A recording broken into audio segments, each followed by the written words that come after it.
So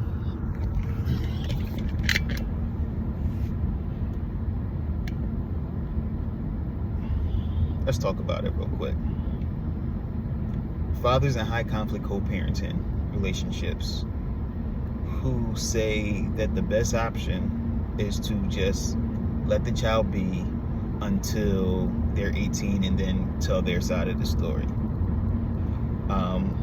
Some men say that's the only way for peace, or some people say that's the only way for peace, for their personal peace. Others say no, you don't give up. And I'm going to come from a father who has had difficulty having access to my children in many different ways, of ways that you could still be a part of your child's lives even if the mom is doing everything that they can to keep you away. So for one, you should just make sure you have a court order. At the very least, have a court order. At the very least, get a court order, whether it be for visitation or whatever the time is that you're scheduled, that you should be there. Have a court order. Don't have one, get a court order. Okay? Take her to court.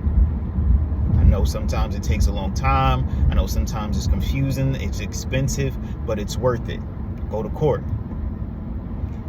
And then we're talking about high conflict co-parents. So there's a high chance that you may be alienated, that your co-parent may be trying to alienate you. Your children may very well push back. Your children may very well follow that narrative. But if you have a court order, and as long as that court order doesn't say you got to stay away from your child, you go to every visit. Every time you're supposed to be there, you be there. Even if your child says no, just go. Every single time. Every single time. And anytime, let's say your parenting time were the last 2 days, every day, around the same time you should have been picking them up, say try again. They'll see you, or at least you'll know. You could document it. Hey, I'm here. I'm contacting my co-parent. Child won't come out. I don't know why.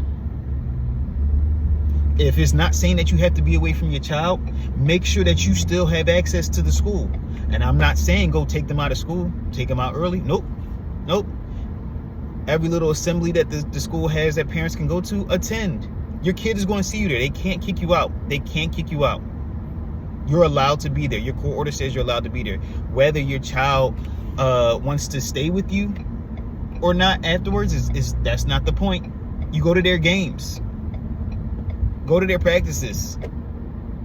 Anywhere you're supposed to be, that child is, show up. Because at the end of the day, the child is going to see you. And if the child doesn't see you because your ex is making sure that they're somehow not around, because they'll go through great lengths to do it, you can just document that you're there. And then go back to court. But this time, you'll have the actual evidence that you were there and you were willing to do your part. Giving up helps who? Your piece, you tell your side of the story. Well, when you were 10, your mom made it hard and I wasn't about to go to court, so I decided just to wait 8 years until you were 18 so you could hear my side of the story. Sure, your mom might have had trouble. Sure, I didn't make your games. Sure, I didn't come to your plays. Sure, I didn't do any of this. Sure, I didn't come to your birthday. Sure, I didn't call you. Sure, I didn't do any of that. But because your mom didn't let me see you a few times when you were 10, I just decided to stay away. That's not rocking. What? So you could have just went to court? You could have figured this out somehow, some other way? That's what we're talking about now. Peace. You have children. Raising children is not always peaceful. And I'm not talking about in the terms of violence, but you got to work to be a parent. It has to be intentional. You brought kids into the world. They didn't choose to be here. You got to take responsibility no matter how difficult it is at that point.